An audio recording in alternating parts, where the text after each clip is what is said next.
pressed so hard they could not stand. Let my people go. Go down, Moses, way down in Egypt's land. Tell old Pharaoh, let my people go. La dee da da, la dee da da. Let my people go. Wah wah wah wah wah wah wah wah. Let my people go. Go down, Moses, way down in Egypt's land. Tell old Pharaoh, let my people go. Go down, Moses. The lyrics to this song evince a geographical misapprehension about the relationship between North and South that may be specific to the English language. I'm not sure. But you hear it even when you hear reports about what's happening down in Florida or down in Georgia. That's not technically correct. North and South, up and down, that's just random. That's just how you hold the map or which way you're facing. It all depends on your orientation. So I don't think it was really correct to say, go down, Moses, way down in Egypt land. Egypt isn't down, it's just Egypt. Egypt is down. Not to mention that I'm having a deja vu, or a deja vu, if you prefer. Oh yeah, some people say down east. I'm going down east. But even in Egypt specifically,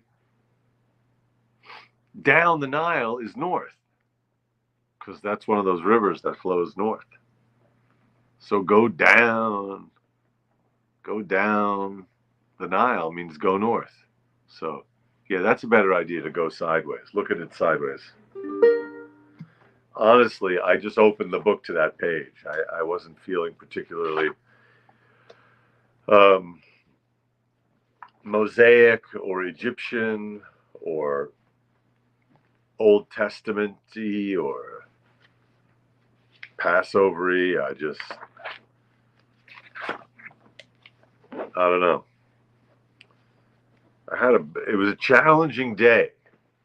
You could see that the photo, I found this old printout of a photo. I took a photo of it. That was a young Fafi. The thumbnail tonight is a young Fafner at about the age of 2, running and leading the pack along the beach about 12 years ago. She was very fast. Fafi was very fast. So I put that photo up there as a kind of aspirational visual cue to the universe to restore her old orthopedic condition. You can see in that thumbnail, she's sprinting along the beach ahead of Boo, who was a Doberman Great Dane, who was very fast and looked like a horse when he ran. Also had a very greyhound-like shape and way of running. And then pulling up the rear was Loki, who was pretty fast, but he was a shepherd. They're not known for speed. So the photo, I love that photo also because she's in midair. If you look at the photo, I have a few photos of her. And I don't know if this one is that, but I have a few photos where all 3 dogs, so that's a total of 12 paws, and none of the 12 paws touching the ground. One of them is in the snow over here at a soccer field, and one is, I think one of the beach photos have them all in midair, which is just a really cool moment. Thank you for asking, McJet. She is improving, yeah.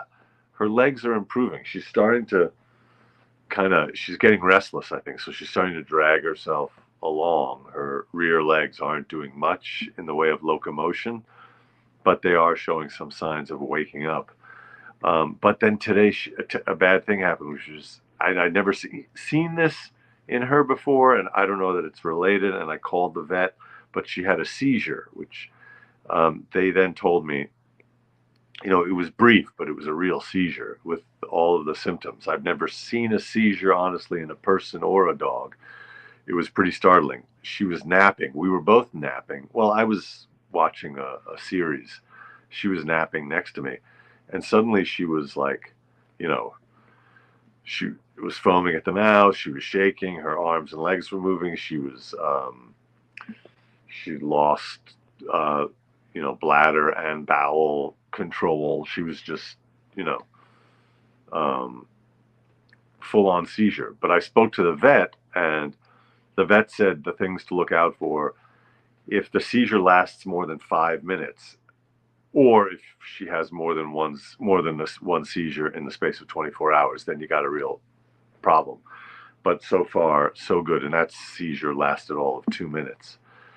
But yeah, it was scary. It was terrible, and you feel kind of helpless because you're like, there's nothing you can do for the dog. I just held her, and yeah, her rear legs, like I said, her front legs are 100%. She didn't have any injury to those, but her rear legs, she's showing some signs of moving them. But when she tries to walk, they're kind of just being dragged along. So anyway, that's the veterinary update.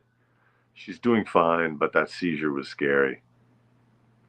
And then I spoke to someone who said they thought maybe it had to do with discontinuing, I don't know. She was on this gabapentin, this painkiller, which can also be used as a seizure control thing. So the fact that we ended that because she wasn't experiencing pain, maybe that was related. So I gave her a little more of that. Whew. Anyhow, the adventure goes on. She's a tough cookie, and we're glad to have her. And we're not going to obviously expect or put any pressure on her, but yeah.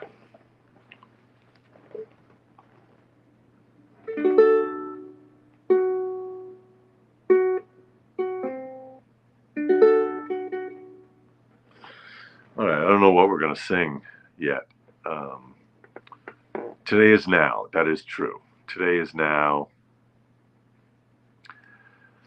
La, da, da, da, yes, hello everybody. Good evening. Welcome to the nosho for Sunday, the 4th of. Oh yeah, you heard the D major. Wow, that's impressive. JX. I just played a D and you heard it. Wow, that's very impressive. Yeah, welcome to the nosho for Sunday, the 4th of August. Sunday, the 4th of August. That's me, Ethan. I'll be your host. I'll be your waiter. Those are words you don't want to hear. That I'm Ethan and I'll be your waiter, because as I've described on the show before, my brief stint as a waiter did not go well. It was right after college, and I lied my way into a job, as one has to do. And they gave me many tables at once on opening night, and I was in over my head. Oh, this is a good song. A nice. I did this not long ago, but there's a bright golden haze on the meadow. There's a bright golden haze on the meadow. That's an A7. I meant to give you an F minor. That's what we wanted.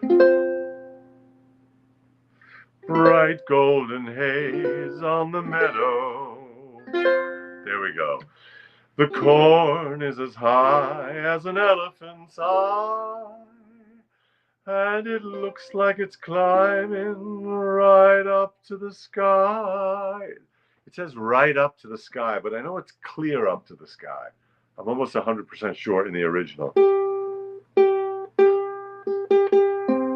I have to tune this for you, JX, because I can hear this is a little out of tune. That's better. There's a bright golden haze on the meadow. There's a bright golden haze on the meadow. The corn is as high as an elephant's eye, and it looks like it's climbing clear up to the sky. Oh, what a beautiful morning. Oh, what a beautiful day. I got a beautiful feeling. Everything's going my way. All the cattle are standing like statues. All the cattle are standing like statues.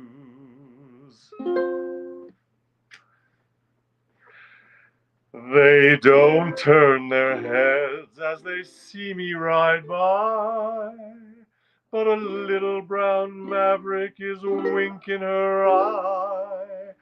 Oh, what a beautiful morning. Oh, what a beautiful day. I got a beautiful feeling. Everything's going my way. All the sounds of the earth are like music. All the sounds of the earth are like music. The breeze is so busy it don't miss a tree. And an old weeping willow is laughing at me. Oh, what a beautiful morning. Oh, what a beautiful day.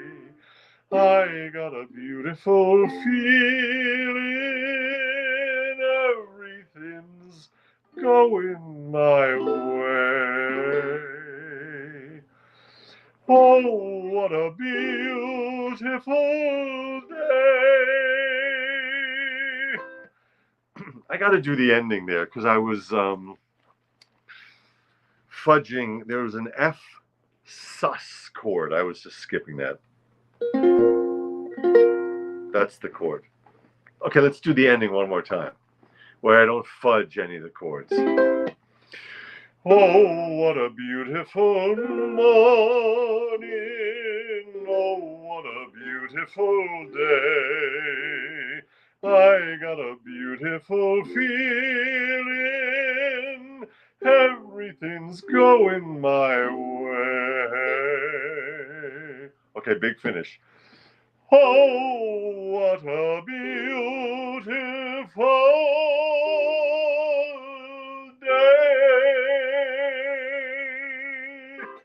All right, well, that was more like it. Not quite there, but whew, thank you. Thank you for your generous chat applause. That's a 1943, Oh, What a Beautiful Morning, from the beginning of Oklahoma, or Oklahoma, as we pronounce it up north. Okay, what was I doing today? I was okay, let me back up. Earlier in the day, I posted an invitation to watch the show that said I was going to be doing the show early today because I was going to go to a screening at the film festival. I decided against that because Fafi had that seizure, and I did not want to.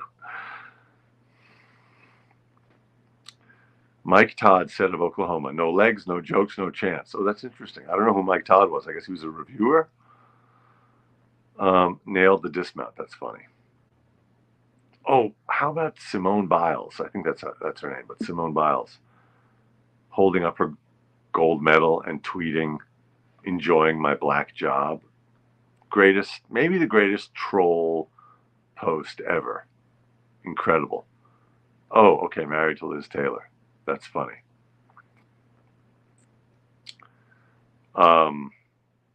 Wait, Leslie, you're having a panic attack, and I'm sorry you're having a panic attack. That's terrible. Breathe deep. You know what to do. Breathe deep, or breathe deeply if you prefer. A little bit of water. More deep breaths. That's all I know. and maybe a beta blocker.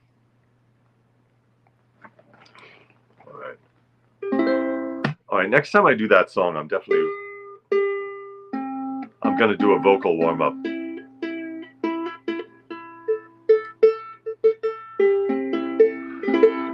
I wish Biles would also clap back about, yeah, oh, forget these people. Oy.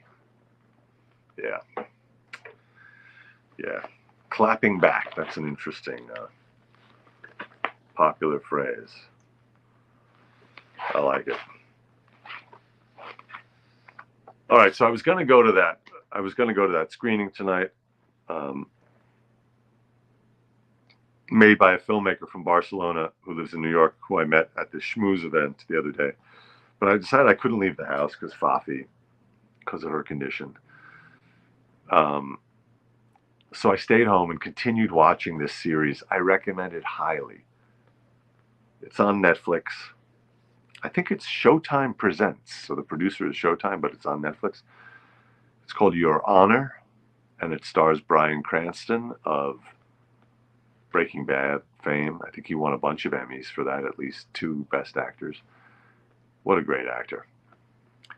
And thank you, Anne.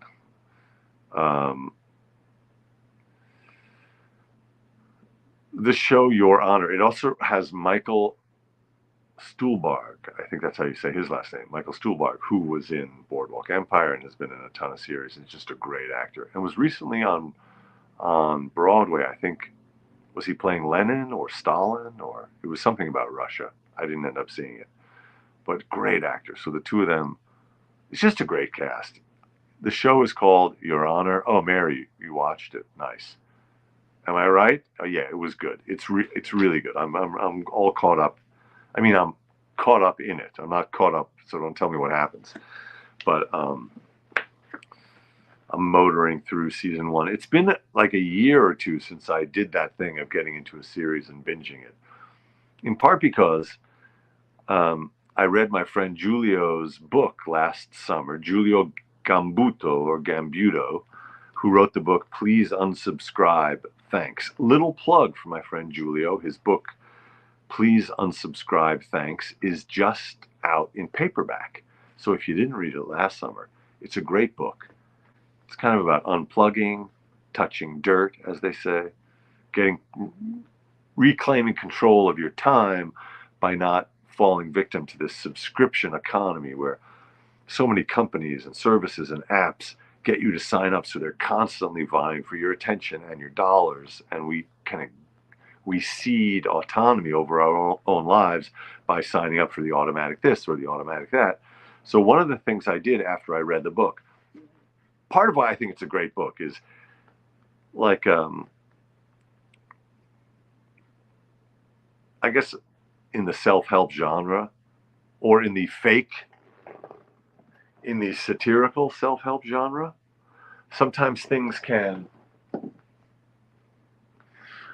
be a good idea, but they're not actionable, as they say in business school. But his book, Please Unsubscribe, Thanks, is Please Unsubscribe, Thank You, very actionable. So one of the actions I took after reading it is I started to unsubscribe from things. I canceled my Netflix account. I canceled my Sirius XM account. I canceled my Amazon Prime. What else did I cancel? I don't know. But I only recently got Netflix again because there was a series that we wanted to watch. And so I'm back on Netflix. Yeah, it's worth picking up a copy of it. I think you can also get it on, what do you call it? Kindle. Yeah, Leslie, I wanted to know how you're feeling. I also meant to say, how are you doing? Are you doing better? I hope so. Yeah, we have is it still a pandemic? I guess it's not still a pandemic, but now that bug is endemic, so it's just out there.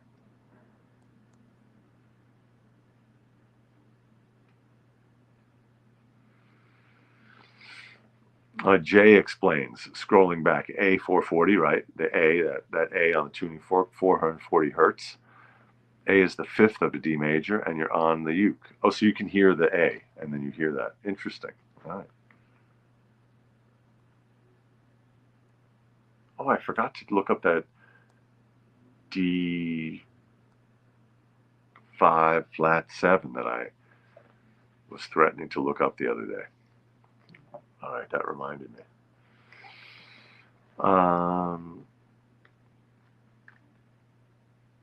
Oh, good tip, Jay. Someone else was talking about subscriptions on that other show. I like that guy, by the way, Brian Tyler Cohen, but he has a few verbal tics that get on my nerves.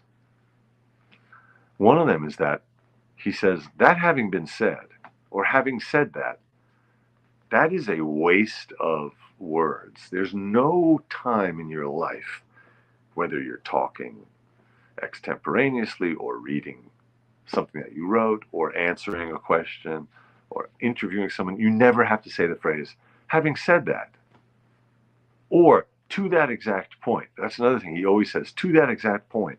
Just go on to what you want to say. To that exact point is meaningless mush. It's nonsense. It's like undercooked farina conversationally. It's gruel. What's his other one? He has one other one that really bugs me. He says,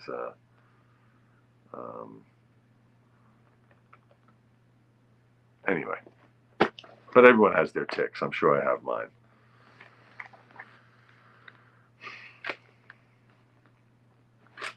So it's been enjoyable to watch a series like that.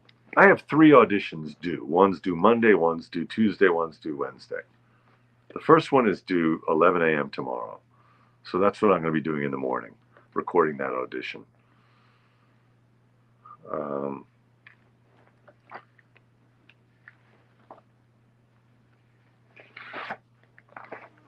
me see.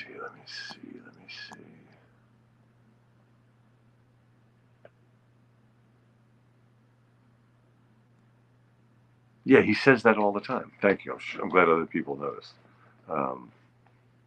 Redound. Redound to his benefit. He says this constantly. Well, it doesn't really redound to his benefit. Just say benefit. It doesn't benefit, or it's not to his benefit. This redound is just a highfalutin, rootin' tootin' nothing of a word. Redound. It doesn't redound to his. Constantly saying that. Redound.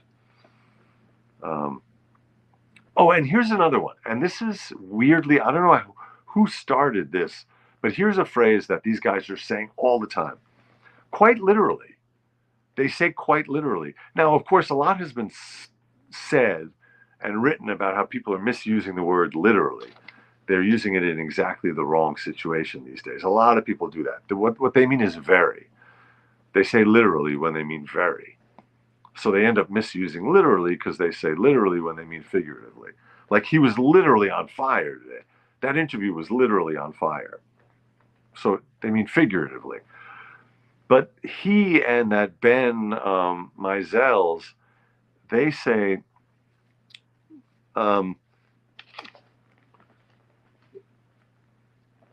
say like,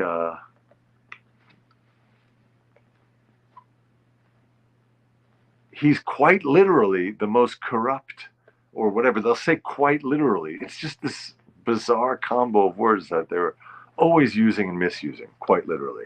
Anyway, just putting it out there. Yeah, it's like the word utilize instead of use. Yeah, there was a really good book I got in high school about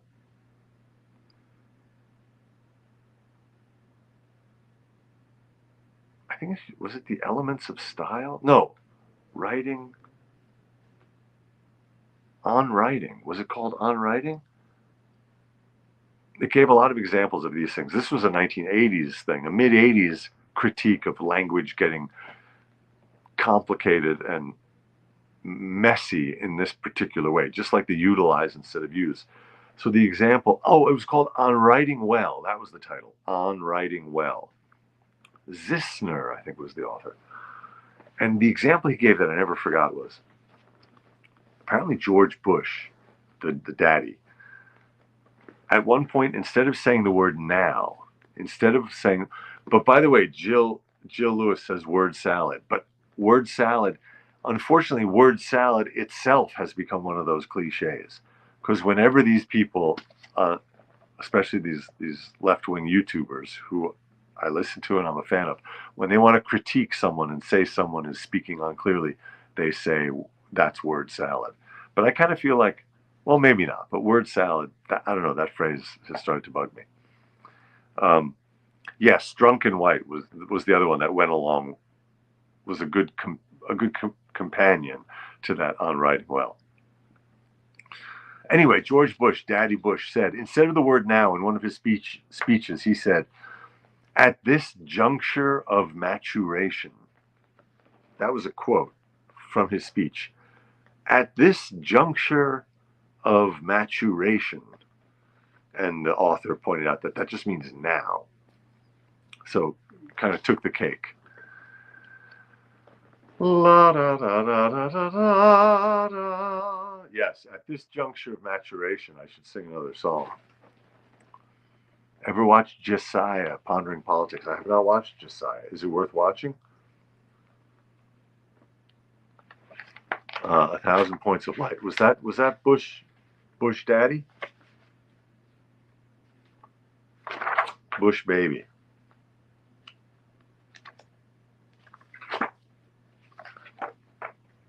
I posted 2 things in the last 2 days. Oh, okay, good. I'll try to remember to take a look at it. Josiah.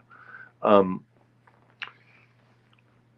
couple of puns. They weren't quite puns, but I had this thought over the years that tattoos, most people have them on the outside, but I had the idea of internal tattoos. That I like that idea. I thought that was a funny concept. So I posted that all of my tattoos are internal. That was one of my important posts. And then I saw the phrase, the male gaze, and I thought, the male glaze, like a donut. So that was the other thing I posted, the male glaze. Just a fragment of a thought. Yes, internal tattoos. I'm going to open an internal tattoo parlor. See if that works. The internal tattoo parlor requires much more attention from the health department, and it's much less popular. It's way more hardcore than these people who think they're tough going in and getting a tattoo. That's really tough if you're willing to go in and get an internal one. Although I have seen people get on the inside of their lip, they get the tattoo. Karen adds, male glazed donuts are crullers. I think that's right. Crullers with a couple of munchkins.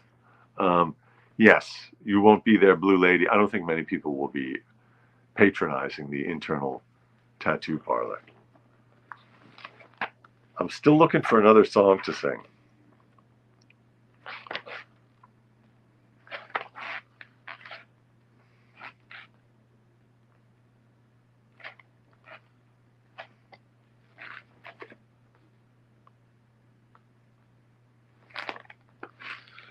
I don't know where I'm at.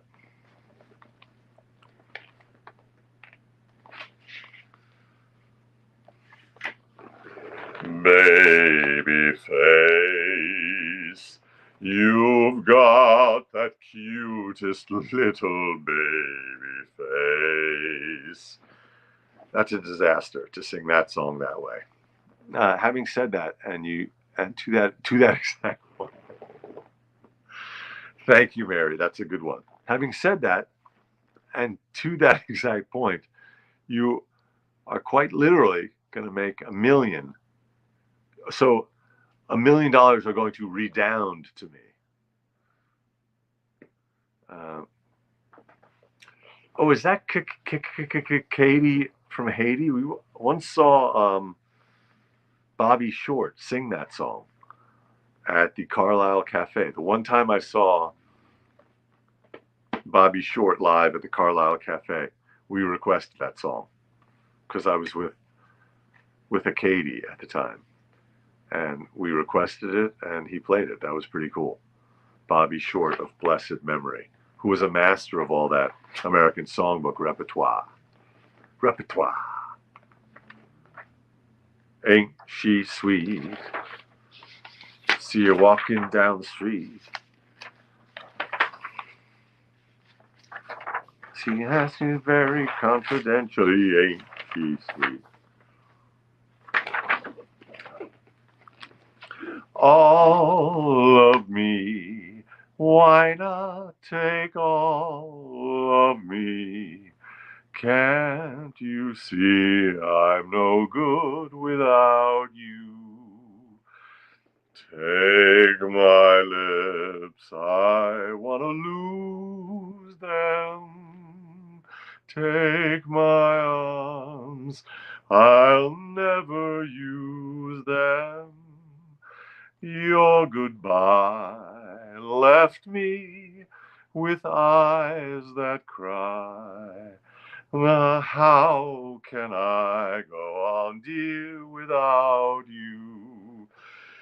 You took the part that once was my heart, so why not take all of me? Oh, yeah.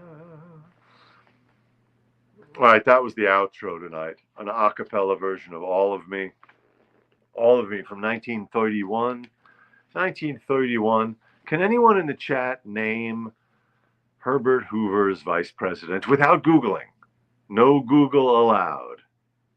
Can you name Herbert Hoover's vice president? I couldn't until I was responding to a dope in a chat. Yes, I was wasting my time doing that. I couldn't. I had no idea. And then when I Googled him and I saw his name, I never heard of the guy. I never heard of Vice President anyone? No. Vice President Curtis. That was his last name. Vice President Curtis. Who the hell knew? Anyway. Vice President Curtis. Why did I think of that? 1931 made me think of Hoover. That's what it was. Because I was looking up, there was a really great op-ed in the Times about a week ago showing just stats about the Biden-Harris economy, comparing things like employment and growth and all that stuff. There it is, Charles Curtis. Did you know that, Mila? Mila, did you know that, or did you look that up? That if you oh, somebody on Late Night has been using that guy. Oh, you cheated with Google. Okay, yeah. Anyway, this article is really good to have handy because it just has the stats, like on job creation, with or without the COVID bounce and the COVID dip, respectively, for the last administration and this administration. So Biden-Harris, by far, most jobs created per month over the course of their administration, and then Clinton-Gore next, and then it was